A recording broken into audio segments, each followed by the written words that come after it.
श्री कृष्ण कहते हैं कि हर खुशी की खुशी मत समझो, हर गम को गम मत समझो। अगर इस दुनिया में जीना है तो खुद को किसी से कम मत समझो। जीवन में हमेशा एक दूसरे को समझने का प्रयत्न करो, परखने का नहीं। आप टाइम वेस्ट नहीं कर रहे हैं, आप अपनी ज़िंदगी वेस्ट कर रहे हैं। अभी अपने समय को मजाक बना लो, बाद में यही समय आपके जीवन को मजाक बना देगा। ज़मीनें क्या महंगी हुई, मेरे शहर के लोगों ने दिलों में जगह देना ही बंद कर दिया। लोग बदलते नहीं, बस सिर्फ इतना होता है, या तो आप में उनकी दिलचस्पी ख़त्म हो जाती है या उन्हें आपसे ज़्यादा दिलचस्प कोई और मिल जाता है। जहाँ नाराज़गी की कद्र ना हो वहाँ नाराज़ होना छोड़ दीजिए।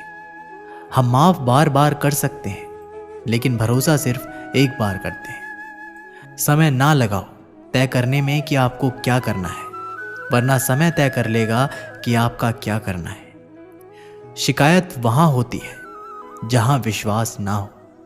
मुझे तो यकीन है तुम मेरे मन की जान लेते हो। जब आपको ये एहसास हो जाए कि आप किसी की ज़िंदगी में सिवाय बोझ के और कुछ नहीं हो, तो आपको खामोशी से उसकी ज़िंदगी से निकल जाना चाहिए। क्योंकि मोहब्बत जुदाई बर्दाश्त कर लेती है, लेकिन बेइज्जती बिल्कुल भी नहीं। अनुभव कहता है कि मेहनत आदत बन जाए तो कामयाबी मंजिल बन जाती है। सबसे ज़्यादा दुखी अपनों का परायापन करता है। अपने आप को तैयार करो, हर किसी बात को अपने ऊपर लेना बंद करो। छोटी सोच वाला खुद भी आगे नहीं बढ़ता और साथ वालों को भी बढ़ने नहीं देता। अमीरी दिल की हो तो लोग साइकिल पर भी खुशियां मनाते हैं, नहीं तो कारों में भी लोगों को रोते हुए देखा है हमने। अक्सर प्यार से नफरत उस वक्त हो जाती है जब कोई बहुत ज़्यादा प्यार करके धोखा देता है। अगर कुछ करना है तो भीड़ से हटकर चलो। भीड़ साहस तो देती है पर पहचान छीन लेती है। गुजर गया वो वक्त जब हमें ज़रूरत थी तुम्हारी। अब जिंदगी भी बन जाओ तो स्वीकार नहीं करेंगे। कांच के जैसा होता है भरोसा, कितना भी संभालो आखिर में टूट जाता है। इंसान ही इंसान का रास्ता काटता है, बिल्लियां तो यूं ही बदनाम है। मेहनत हो या नफरत, हिसाब से ही करो। बेहिसाब करोगे तो तकलीफ ही होगी। कोई विश्वास तोड़े तो दिल से उसका ध्यान करो, क्योंकि वही लोग सिखाते हैं कि विश्वास सोच समझ कर करो। कभी आंसू मत देना उनकी आंखों में जिन्होंने खुद हार कर आपको जिताया है। लोगों को संतुष्ट करते करते तुम्हारी जिंदगी बीत जाएगी, लेकिन तुम उन्हें संतुष्ट नहीं कर पाओगे। इसलिए अपने लिए, अपनी खुशियों के लिए जीना शुरू करो। किसी इंसान के पीछे भागकर अपनी वैल्यू कम मत करो। जो आपका होगा वो कहीं नहीं जाएगा। जो रास्ता तुम्हारा नहीं वो मंजिल भी तुम्हारी नहीं। रिश्ता रखना हो तो अच्छाइयाँ बोलते रहो, और ख़त्म करना हो तो सच्चाइयाँ बता दो। कभी कभी नए लोग पुराने से वफादार मिल जाते हैं। आजकल के इंसान दिल से नहीं, ज़रूरत से रिश्ता बनाते हैं। लोगों ने कुछ दिया तो सुनाया भी बहुत कुछ। हे ईश्वर, एक तेरा ही दर है जहाँ कभी ताना नहीं मिला। मोहब्बत करने में चंद लम्हे लगते हैं, लेकिन चोट खाकर भूलने में पूरी ज़िंदगी लग जाती है। वह लोग कभी किसी के नहीं होते जो दोस्त और रिश्तों को कपड़े की तरह बदलते हैं। जाने कौन सी शोहरत पर आदमी को नाज है, जबकि आखिरी सफ़र के लिए भी आदमी औरों का मोहताज है। संतोष गरीबों को अमीर बनाता है, असंतोष अमीरों को गरीब। मोहब्बत करो तो सुस्त इंसान से करो जो आपको छोड़कर जाने में ही थक जाए। असफलता में कुछ गलत नहीं, लेकिन सफलता के लिए कोशिश ना करना ज़रूर गलत है। ज़िंदगी को समझना बहुत मुश्किल है।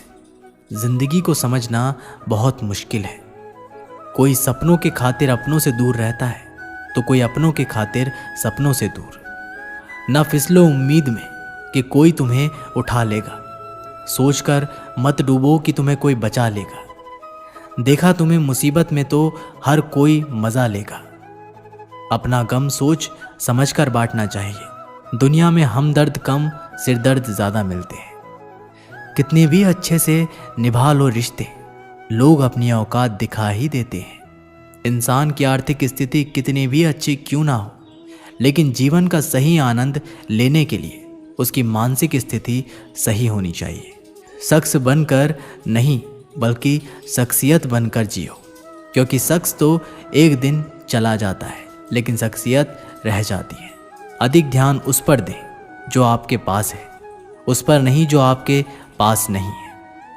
अभी समय रहते अपने सपनों को पूरा करने के लिए काम कीजिए, नहीं तो बाद में मजबूर होकर अपने परिवार को पालने के लिए जीवन भर मन मारकर किसी दूसरे के यहाँ नौकरी करनी पड़ेगी।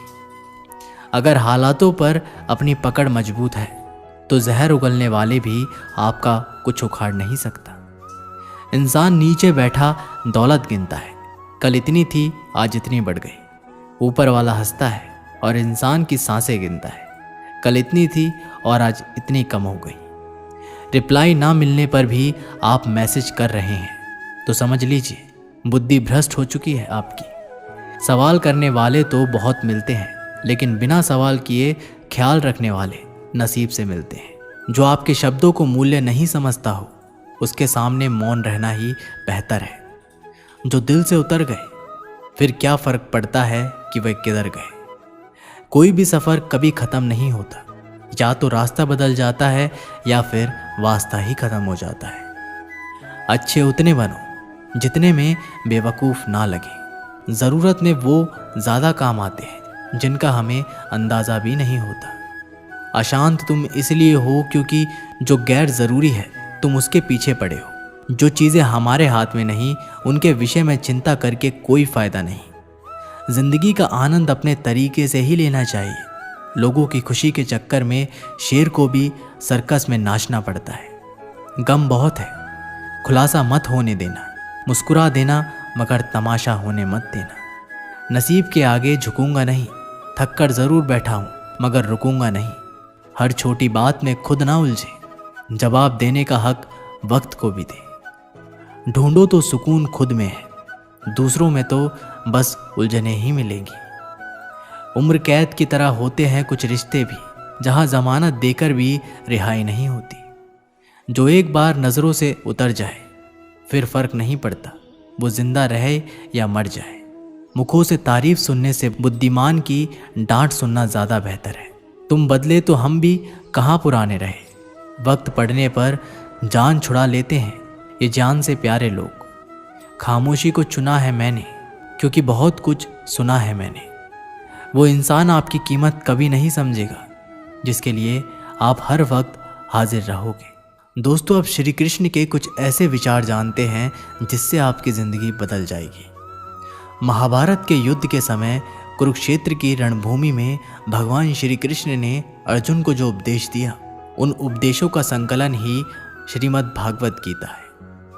असल में ये उपदेशों का संकलन प्रश्न और उत्तर के रूप में है। अर्जुन कई प्रश्नों के बीच में फंसे हुए थे और भगवान श्री कृष्ण इन्हीं प्रश्नों का उत्तर देते हुए अर्जुन से इस चक्रव्यूह से बाहर निकालते हैं। दोस्तों, भगवत गीता ही है जो आधुनिक युग में समस्याओं से घिरे हुए मनुष्य को एक कर्मशील जीवन जीने के लिए प्रेरित करती है। श्रीमद् भागवत गीता ऐसे प्राणदायक संदेशों का महासागर है जो जीवन से निराश मनुष्य को आशाओं से भर देती है।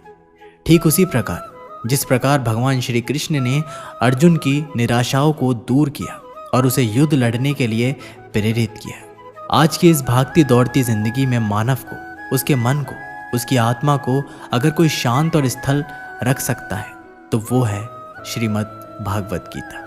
दोस्तों, आज मैं आपको श्री कृष्ण के द्वारा दिए गए 5 ऐसी बातों के बारे में बताऊंगा जिससे आपकी ज़िंदगी और भी आसान हो जाएगी और आपके मन में चल रहे सारे प्रश्नों के उत्तर मिल जाएंगे। श्री कृष्ण द्वारा बताई गई पहली बात है कि लोग क्या कहेंगे। इस बारे में विचार करके ही कार्य करना चाहिए।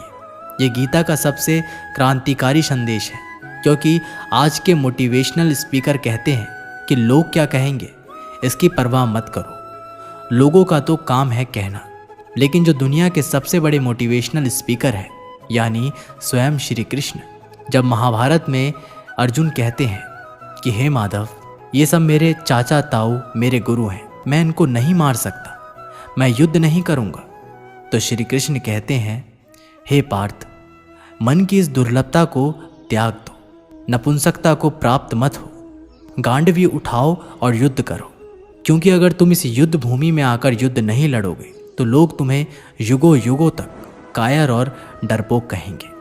तो श्री कृष्ण यहाँ अर्जुन से कह रहे हैं कि अगर युद्ध नहीं करोगे तो दुनिया तुम्हें कायर कहेगी। तो इससे आप खुद समझ सकते हैं कि लोग क्या कहेंगे। इस बात की परवाह करनी चाहिए, क्योंकि अगर किसी को लोगों के गलत कहने का भय नहीं होगा तो वो गलत और अनैतिक काम करने से पहले सोचेगा ही नहीं। तो अगर एक दो लोग आपको कुछ उल्टा सीधा कहते हैं तो उसको मत सुनो, लेकिन अगर सभी लोग आपको गलत बोलते हैं तो ये मत कहो कि लोगों का तो काम है कहना। अपने अंदर झांको और देखो कि आप कहाँ पर गलती कर रहे हो। श्री कृष्ण द्वारा बताई गई दूसरी बात, इंसानियत के सिवाय इस दुनिया में कुछ भी नहीं रहता है। इंसान जब पैदा होता है तब वो नंगा आता है, जब वो मरता है तो उसको ऐसे ही जला दिया जाता है, उसके साथ में कुछ भी तो नहीं जाता। दोस्तों, जिंदगी में आपको जो कुछ भी यहाँ आने पर मिला है वह आपके आने से पहले किसी और का था, और जब आप यहाँ से चले जाओगे तो वो किसी और का हो जाएगा। जो पैसा आपके पास है, जो नाम आज आपके पास है और जिस पोजीशन पर आप हो, उस पोजीशन पर आपसे पहले कोई और था। आज भले ही आप हो, लेकिन कल कोई और आपसे वो जगह छीन लेगा। दोस्तों, यही इस सृष्टि का नियम है और ये भगवत गीता की वो सबसे बड़ी सीख है जो हर एक आदमी को समझनी चाहिए। तो अगर बदलाव ही इस दुनिया का नियम है तो ऐसी कौन सी चीज़ है जो हमेशा रहती है? तो कोई ऐसी चीज़ ज़रूर होगी जो हमारे मरने के बाद भी इस दुनिया में रहेगी, और वो चीज़ है इंसानियत। दोस्तों, सबसे पहले आप एक अच्छे इंसान बनिए। हर एक मनुष्य उस परमात्मा का अंश है और हम सीधे तौर पर उस परमात्मा से जुड़े हुए हैं। दोस्तों, हमारी आत्मा भी गलत नहीं हो सकती, पर हम शरीर के सुखों के लिए गलत कर्मों को करने में लग जाते हैं और उनका नतीजा भी गलत होता है। आज हमारे पास जो कुछ भी है, चाहे हमारा प्यार हो या कोई रिश्ता हो या पैसा हो या नाम हो, वो सब हमसे एक ना एक दिन छीन लिया जाएगा या दूर चला जाएगा। और दोस्तों, यही सृष्टि का नियम है कि जो कल किसी और का था वो आज आपका है, लेकिन आज जो आपका है वो आने वाले दिनों के बाद किसी और का हो जाएगा। इसलिए किसी भी चीज़ का अहंकार ना करें और हर व्यक्ति के साथ आदर के साथ पेश आए। श्री कृष्ण द्वारा बताई गई तीसरी बात है कि कर्म करो, फल की इच्छा मत करो। वैसे तो भगवत गीता का हर एक अध्याय ज्ञान से भरा है, लेकिन गीता का तीसरा अध्याय, जिसे कर्म योग भी कहा जाता है, ये गीता का सबसे अनमोल अध्याय है। इसमें भगवान श्री कृष्ण बताते हैं कि मनुष्य कर्मों के बंधन से बंधा हुआ है। हम एक क्षण भी बिना कर्म किए नहीं रह सकते। जब हम सोते हैं तब भी हमारा मन काम करता है। मनुष्य कभी कर्म किए बिना नहीं रह सकता है, लेकिन अगर जीवन में तरक्की करनी है तो मनुष्य को निष्काम भावना के साथ अपना कर्म करते जाना चाहिए। फल की कोई भी इच्छा नहीं रखनी चाहिए। ज़्यादातर लोग जब कोई काम करते हैं तो हमेशा इस भावना के साथ करते हैं कि इस कार्य को करने से मुझे भविष्य में कुछ लाभ मिलेगा कि नहीं। लेकिन श्री कृष्ण कहते हैं कि फल की इच्छा रखने में इंसान में कामुकता बढ़ती है और वो इंद्रियों के अधीन हो जाता है। इसलिए हमें कर्म योग के सिद्धांत का अनुसरण करना चाहिए। कर्म योग यानी बिना फल की इच्छा किए कर्म करना। इसके साथ साथ बिना फल की इच्छा के कर्म करने का एक फ़ायदा ये भी होता है कि आप काम पर ज़्यादा ध्यान दे पाते हैं, और अगर आप काम पर पूरा ध्यान दोगे तो फल तो वैसे भी मिलेगा, लेकिन अगर फल के बारे में ही सोचते रहोगे तो काम ठीक से नहीं कर पाओगे, और अगर सही कर्म नहीं करोगे तो सही फल कैसे मिलेगा। इसलिए कर्म करते जाओ, फल की इच्छा को त्याग दो। श्री कृष्ण द्वारा बताई गई चौथी बात, लड़ाई से डरने वाले मिट जाते हैं। श्रीमद् भागवत गीता में कहा है कि जिंदगी एक उत्सव है, संघर्ष नहीं। यदि आप अपनी जिंदगी को संघर्ष समझते हैं तो निश्चित ही वह संघर्षमय होने वाली है। हालांकि जीवन के कुछ मोर्चों पर व्यक्ति को लड़ने के लिए हमेशा तैयार रहना चाहिए। जो व्यक्ति लड़ना नहीं जानता, युद्ध उसी पर थोपा जाएगा या उसको सबसे पहले मारा जाएगा। उसी के जीवन में संघर्ष भी होगा। महाभारत में पांडवों को ये बात श्री कृष्ण ने अच्छे से सिखाई थी। पांडव अपने बंधुओं और भाइयों से लड़ना नहीं चाहते थे, लेकिन श्री कृष्ण ने समझाया जब किसी मसले का हल शांतिपूर्ण किसी भी तरीके से नहीं होता तो फिर युद्ध ही एकमात्र विकल्प बच जाता है। कायर लोग युद्ध से पीछे हटते हैं, इसलिए अपनी चीज़ों को हासिल करने के लिए कई बार युद्ध करना पड़ता है और अपने अधिकारों के लिए कई बार लड़ना पड़ता है। जब व्यक्ति हमेशा लड़ाई के लिए तैयार रहता है, लड़ाई उस पर कभी भी थोपी नहीं जाती। श्री कृष्ण द्वारा बताई गई 5वीं बात है कि काम, क्रोध और लोभ नरक के 3 द्वार हैं। गीता के 16वें अध्याय में 21वें श्लोक में श्री कृष्ण बताते हैं कि जब मनुष्य अपने कर्मों के फल की इच्छा रखता है तो उसके मन में काम की उत्पत्ति होती है। ये काम ही मनुष्य का सबसे बड़ा दुश्मन है, क्योंकि ये आग की तरह जलता रहता है। मनुष्य चाहे अपनी कामनाओं की पूर्ति का कितना भी प्रयास क्यों ना कर ले, परंतु वो कभी काम को संतुष्ट नहीं कर सकता, और जब कामनाओं की पूर्ति नहीं होती तो क्रोध पैदा होता है, और क्रोध के आवेग में आकर मनुष्य अपनी गलतियां करता है जो उसे और नीचे ढकेलती है। काम की उत्पत्ति का एक कारण लोभ भी है, क्योंकि मनुष्य अगर उतने से संतुष्ट कर ले जितना उसके पास है, अगर वो अपनी इच्छाओं को कम कर दे तो अपने शत्रु काम पर विजय पा सकता है। इसलिए दोस्तों, सबसे पहले तो जीवन में संतोष रखना चाहिए। अगर आपका काम 10,000 के फ़ोन में चल सकता है, लेकिन फिर भी आप 1 लाख का फ़ोन लेने की सोचते हैं, तो यही चीज़ आपके मन में काम की उत्पत्ति का कारण बनेगी। इसलिए सांसारिक सुखों के इच्छा का त्याग कर दो, क्योंकि उनसे मिलने वाला सुख बहुत ही क्षणिक होता है, जो कभी व्यक्ति को तृप्त नहीं कर पाता। श्री कृष्ण ने गीता में कई बार काम के विषय में अर्जुन को बताया है। 3रे अध्याय के 40वें श्लोक में श्री कृष्ण बताते हैं कि इंद्रियों और मन की काम का जन्म स्थल है। इसलिए अगर काम रूपी इस दुश्मन को हराना है तो अपनी इंद्रियों को वश में करना सीखो और उन्हें भगवान में लगाओ। तो दोस्तों, ये थी श्री कृष्ण द्वारा बताई गई 5 बातें जो श्रीमद् भागवत गीता में स्पष्ट रूप से लिखी गई है। एक समय की बात है, अफ्रीका महाद्वीप में हीरो की कई खानों की खोज हो चुकी थी, जहाँ से बहुतायत में हीरे प्राप्त हुए थे। वहाँ के एक गांव में रहने वाला किसान अक्सर उन्हें लोगों की कहानियाँ सुनाया करता था, जिन्होंने हीरो की खान खोजकर उसे पैसे कमाए और अमीर बन गए। वह भी हीरे की खान खोजकर अमीर बनना चाहता था। एक दिन अमीर बनने के सपने को साकार करने के लिए उसने अपना खेत बेच दिया और हीरो की खान की खोज में निकल पड़ा। अफ्रीका के लगभग सभी स्थान छान मारने के बाद भी उसे हीरो का कुछ पता नहीं चल पाया। समय गुजरने के साथ उसका मनोबल गिरने लगा। उसे अपना अमीर बनने का सपना टूटता दिखाई देने लगा। वह इतना हताश हो गया कि उसके जीवन की तमन्ना ही समाप्त हो गई। एक दिन उसने नदी में कूदकर अपनी जान दे दी। इस दौरान दूसरा किसान, जिसने पहले किसान से उसका खेत खरीदा था, एक दिन उसे खेत के मध्य बहती छोटी नदी पार गया। उसे नदी के पानी में से इंद्रधनुषी प्रकाश फूटता दिखाई दिया। उसने ध्यान से देखा तो पाया कि नदी के किनारे एक पत्थर पर सूर्य की किरणें पड़ने से वह चमक रहा है। किसान ने झुककर वह पत्थर उठा लिया और घर में ले आया। वह एक खूबसूरत पत्थर था। उसने सोचा कि यह सजावट के काम आएगा और उसने उसे घर पर ही सजा लिया। कई दिनों तक वह पत्थर उसके घर पर सजा रहा। एक दिन उसके घर पर एक मित्र आया। उसने जब वह पत्थर देखा तो हैरान रह गया। उसने किसान से पूछा, मित्र, तुम इस पत्थर की कीमत जानते हो?